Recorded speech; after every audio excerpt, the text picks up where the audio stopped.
Magpakain muna tayo mga kaibigan. So tanghali na nga tayo nakarating galing sa trabaho. So kasi muna natin yung mga laga natin, yung mga warriors natin. Papakainin muna natin saglit.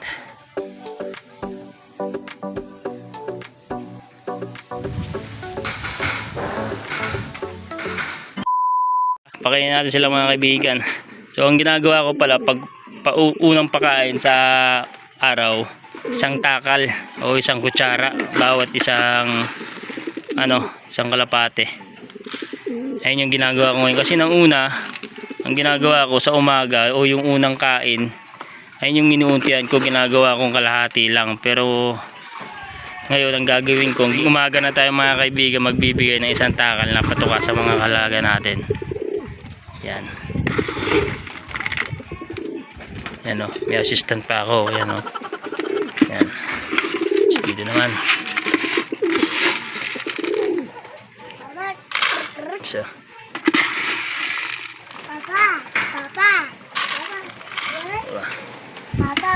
So, tara, bigyan natin ito mga kaibigan.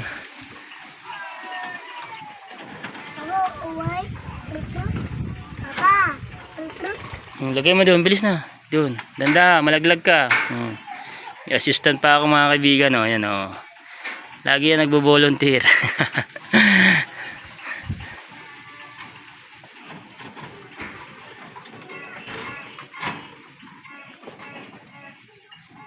Yan, ito pala, kalimutan natin.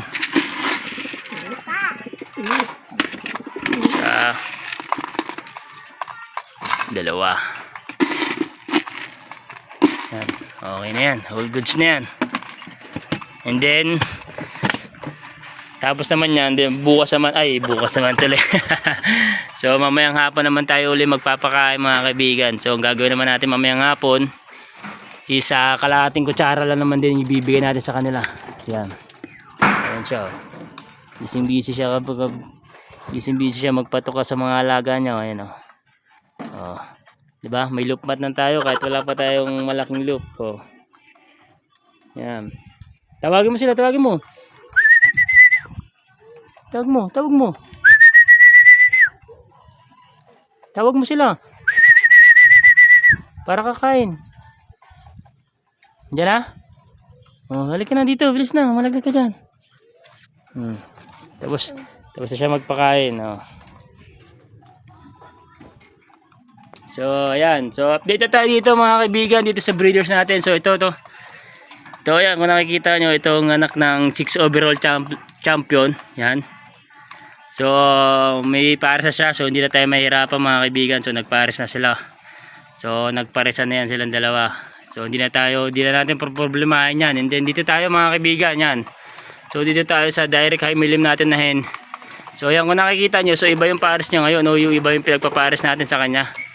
Kasi yung nestmate niya na nilagay natin dyan last time, tinanggal ko mga kaibigan kasi yun, parang medyo bata pa kasi hindi pa namamarako. Hindi niya binabarako yung hen natin. Yan. Hindi niya binabarako, kaya ito ang nilagay natin na barako. So ito, malakas mamarako to. Tsaka nakita ko sa kanya na gustong gusto niya tong kak natin. Yan, ito na lang ang problema, yung kak natin, kasi itong kak na to may dating asawa dun sa kabila. Yan. Diyan, may dati siyang asawa dyan. So pinag-iwalay ko lang kasi yung kapares niya, yung pinaparisan niya is bata pa. So bala ko nga ilipad sana muna yun bago ko pares o bago ko i-breed. Ito mga nakarang araw, ito yung hen yan. So ilang araw yan na may sakit, no? So parang ngayon medyo okay na siya kasi 3 days na natin siyang ginagamot mga kaibigan. Ayun, kung nakikita nyo is tumutuka na siya kahit papaano kasi mga nakarang araw, mga 3 araw ang nakalipas mga kaibigan. So hindi talaga siya tumutuka, no? So puro tubig lang talaga yung ginagawa niya. Talagang meron siyang salmonella, no? Kaya hindi siya kumakain. Pero ngayon ayan, nakikita ko. So kahit papaano tumutuka na, kahit papaano, di ba? At least medyo para paano na yan. Unti-unti na yan, pagaling na yan mga kaibigan kasi tumutuka na siya kahit papaano.